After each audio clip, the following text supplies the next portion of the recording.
नरेंद्र मोदी आप प्रधानमंत्री हैं, इस देश के प्रधानमंत्री आपको जेब नहीं देता कि आप भारत की इतनी बड़ी आबादी के ताल्लुक से इस तरह की बकवास करें। अरे आप देश के वजीर आजम हैं, आप किसी चौपाल के नेता नहीं हैं। और बोलते हैं कि हम बच्चे ज्यादा पैदा करते हैं। नरेंद्र मोदी के आपके 6 भाई नहीं हैं? अमित शाह की 6 बहनें नहीं हैं? अफसोस होता है नरेंद्र मोदी के तुम भारत के वजीर आजम हो। पहले जब उनकी सरकार थी उन्होंने कहा था कि देश की संपत्ति पर पहला अधिकार मुसलमानों का है। इसका मतलब ये संपत्ति इकट्ठी करके किसको बांटेंगे? जिनके ज्यादा बच्चे हैं उनको बांटेंगे, घुसपैठियों को बांटेंगे। क्या आपकी मेहनत की कमाई का पैसा घुसपैठियों को दिया जाएगा? आपको मंजूर है? ये कांग्रेस का मैनिफेस्टो कह रहा है कि वो माताओं बहनों का सोने का हिसाब करेंगे, उसकी जड़ती करेंगे, जानकारी लेंगे और फिर उस संपत्ति को बांट देंगे और उनको बांटेंगे जिनको मनमोहन सिंह जी की सरकार ने कहा था कि संपत्ति पर पहला अधिकार मुसलमानों का है। भाइयों बहनों, ये अर्बन नक्सल की सोच, मेरी माताओं बहनों, ये आपका मंगलसूत्र भी बचने नहीं देंगे, यहां तक जाएंगे। मैं कहने आया हूं, ये पुकारती है, कोई पूछने वाला नहीं है। भारत के वजीर आजम, 133 करोड़ जनता के वजीर आजम जो कहते हैं, झूठ कहते हैं सबका साथ सबका विकास, मगर कल का भाषण नरेंद्र मोदी का ऐसा नजर आ रहा था कि हिटलर बोल रहा है, भारत का वजीर आजम नहीं बोल रहा है। और आपको याद दिला रहा हूं, मैंने पार्लियामेंट में फरवरी में जो पार्लियामेंट का सेशन हुआ था, मेरी तकरीर को उठाकर देख लो। मैंने अपनी तकरीर में कहा था कि आज भारत का मुसलमान 1930 के यहूदियों की तरह जर्मनी में जो यहूदी थे अपने आप को समझता है। और यहूदियों में जब हिटलर ने यहूदियों को गैस के चेंबर में डालकर मार दिया, ऐसे ही नहीं डाला, पहले हिटलर ने तकरीर करना शुरू कर दिए यहूदियों के खिलाफ। यही तरह इस तरह तकरीर कर रहे नरेंद्र मोदी। नरेंद्र मोदी आप प्रधानमंत्री हैं, इस देश के प्रधानमंत्री आपको जेब नहीं देता कि आप भारत की इतनी बड़ी आबादी के ताल्लुक से इस तरह की बकवास करें। किसकी दौलत लूटी हमारे, बताओ मेरे भाई। हकीकत बता रहा हूं तुमको, भारत के मुसलमानों की सुनो, जिसको अंग्रेजी में एक लफ्ज है इंटरजेनरेशनल मोबिलिटी कहते हैं।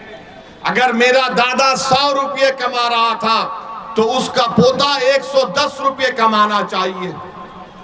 हमारे हिंदू भाइयों के पोते अपने दादा से बढ़कर कमा रहे हैं, यादवों के बेटा बेटी अपने दादा से बढ़कर कमा रहे हैं, ठाकुरों के, राजपूतों के, भूमिहार के, आदिवासियों के, हर समाज के, सिखों के, ईसाइयों के पोते अपने दादा से बढ़कर कमा रहे। अगर कोई अपने दादा से कम पैसे कमा रहा है तो मुसलमान है वो। और नरेंद्र मोदी बोलते हैं कि दौलत हमको दी जाएगी। कितना झूठ कह रहा है भारत का प्रधानमंत्री लेकर इस तरह की बात वजीर आजम करते हैं। अरे आप देश के वजीर आजम हैं, आप किसी चौपाल के नेता नहीं हैं। आप सबके वजीर आजम की बात करना चाहिए था। और बोलते हैं कि हम बच्चे ज्यादा पैदा करते हैं। नरेंद्र मोदी के आपके 6 भाई नहीं हैं? अमित शाह की 6 बहनें नहीं हैं? क्या रविशंकर प्रसाद की 7 भाई बहन नहीं है?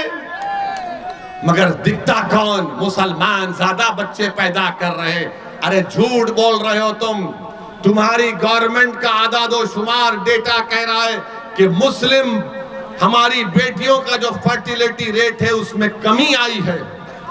मगर ये पुरानी आदत, ये बच्चे पैदा कर रहे हैं, ये बच्चे पैदा कर रहे हैं। नरेंद्र मोदी जी क्यों इतना झूठ बोलते? आदादोशुमार तो देख लो तुम्हारी। और मुसलमानों को घुसपैठी कहते हैं, घुसपैठी कहते हैं। पार्लियामेंट में 10 मरतबा 10 साल में सवालात पूछे गए, बताओ कितने घुसपैठी भारत में आए। मोदी की सरकार के पास कोई जवाब नहीं था, कोई जवाब नहीं है। 10 मरतबा पूछा गया और बोलते हैं घुसपैठी आए। अरे कहां से आ रहे घुसपैठी? अरे घुसपैठी आ रहे तो मोदी तुम क्या चाय पीकर सो रहे थे? रोकना था उनको। नरेंद्र मोदी जी सुनो, घुसपैठी कहां पर है मैं तुमको बताता हूं।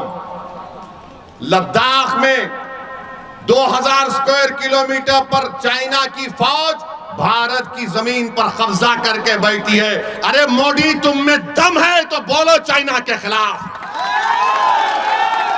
तुम कमजोरों को बदनाम करते हो, मुसलमानों को घुसपैठी कहते हो। अरे मोदी अगर ताकत है तो बोलो चीन कब्जा करके बैठा है। नहीं बोलेंगे चीन के खिलाफ, चाइना के खिलाफ बोलेंगे तो इनके पेट में दर्द शुरू हो जाएगा। मगर एक भारत का प्रधानमंत्री रहकर सबसे बड़ी अक़लियत को रुस्वा करने के लिए इस तरह का भाषण देते हैं। अफसोस होता है नरेंद्र मोदी कि तुम भारत के वजीर आजम हो। किस तरह की वाहियात बात आपने की। अरे तुम्हारा झगड़ा किसी पार्टी से झगड़ा करो, मुखालिफत करो, मगर तुम भारत के वजीर आजम हो जिसमें 17 करोड़ मुसलमान हैं। इस तरह हमको जलील और रुस्वा करेंगे कि बच्चे पैदा करते हैं,